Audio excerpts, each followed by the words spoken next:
wabarakatuh. Halo teman-teman. Kalau dalam bahasa Korea kita pakai Annyeongchingguder. Nah, pertama-tama perkenalkan saya Cindaisari dari kelas H, Program Studi Manajemen, Fakultas Ekonomi dan Bisnis, Universitas Negeri Makassar. Nah, pada kesempatan kali ini saya akan memaparkan materi mengenai hakikat pendidikan kewarganegaraan. John J. dalam Citizenship Education for 21st Century pada tahun 1998 menyatakan bahwa pendidikan kewarganegaraan digambarkan sebagai kontribusi pendidikan untuk pengembangan karakteristik-karakteristik dari seorang warga negara. Selanjutnya, ia membedakan dua hal, yakni citizenship education dan civic education.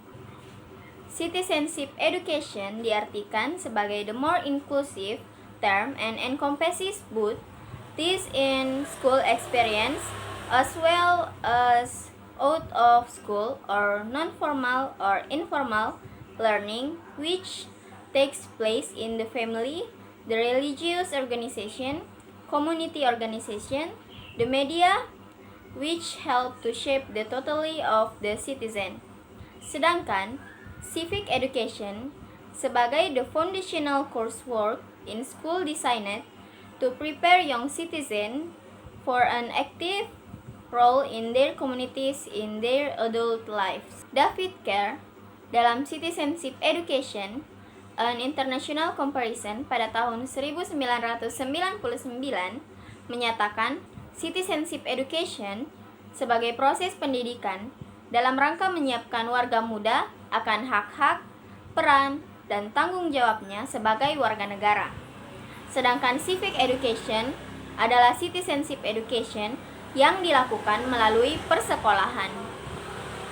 Berdasarkan dua pendapat yang sudah saya jelaskan tadi, dapat dinyatakan bahwa baik citizenship education maupun civic education sama-sama merupakan bentuk pendidikan yang ditujukan untuk membentuk karakter warga negara.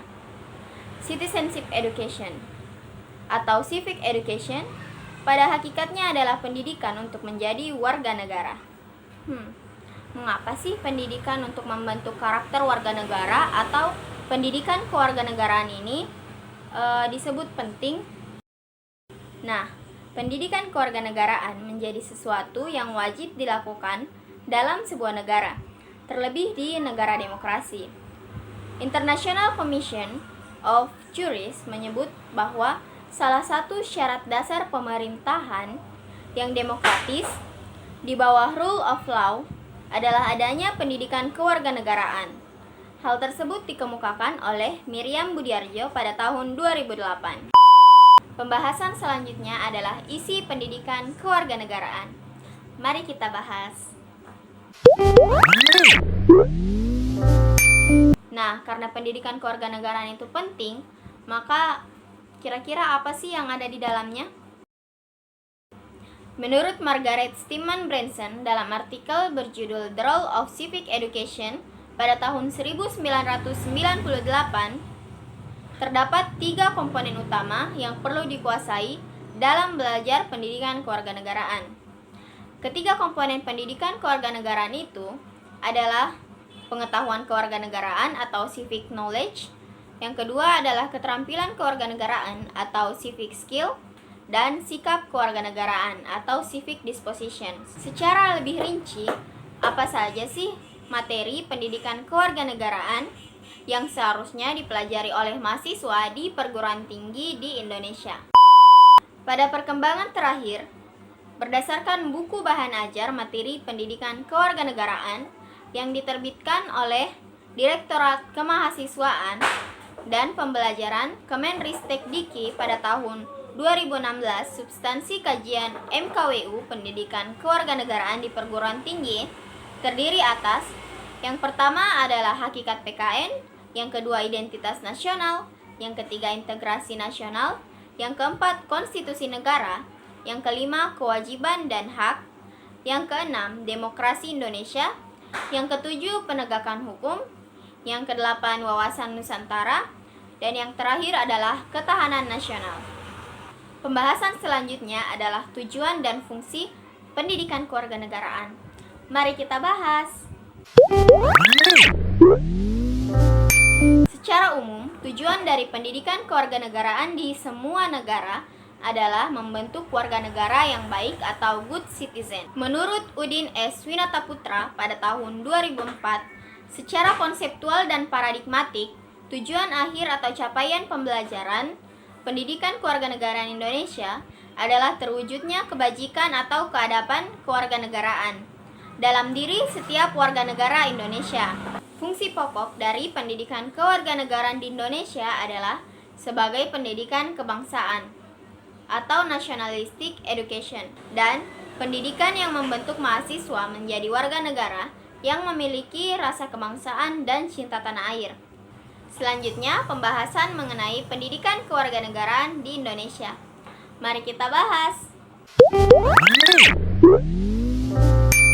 Yang pertama, pendidikan kewarganegaraan di sekolah.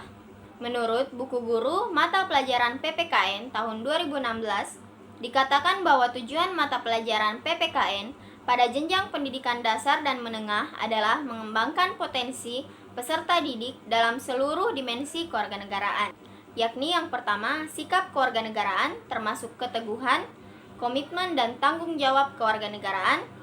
Yang kedua, pengetahuan kewarganegaraan. Yang ketiga, keterampilan kewarganegaraan termasuk kecakapan dan partisipasi kewarganegaraan. Yang kedua, pendidikan kewarganegaraan di perguruan tinggi. Pada tahun 2016, pendidikan kewarganegaraan di perguruan tinggi mengalami perubahan terutama berkaitan dengan kajian pokok atau materi pembelajaran. Materi pokok atau substansi kajian PKN perguruan tinggi pada tahun 2016 terdiri dari yang pertama adalah hakikat PKN, yang kedua identitas nasional, yang ketiga integrasi nasional, yang keempat konstitusi negara, yang kelima kewajiban dan hak, yang keenam demokrasi Indonesia, yang ketujuh penegakan hukum, yang kedelapan wawasan Nusantara, dan yang terakhir adalah ketahanan nasional.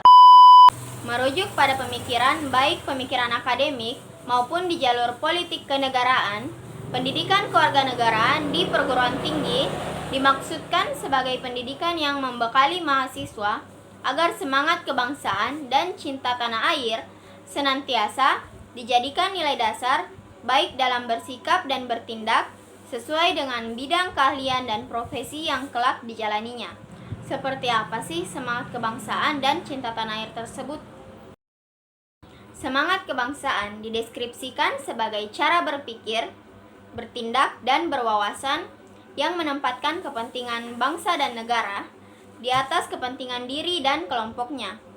Sedangkan cinta tanah air dideskripsikan sebagai cara berpikir, bersikap, dan berbuat yang menunjukkan kesetiaan, kepedulian, dan penghargaan yang tinggi terhadap bangsa, lingkungan fisik, sosial, budaya, ekonomi, dan politik bangsa. Pendapat tersebut dikemukakan oleh Kemendiknas pada tahun 2010. Jadi, kesimpulannya dengan belajar pendidikan kewarganegaraan, mahasiswa sebagai calon sarjana diharapkan memiliki semangat kebangsaan dan cinta tanah air, serta bersedia mengimplementasikannya sesuai dengan profesi yang akan ditekuninya di masa mendatang.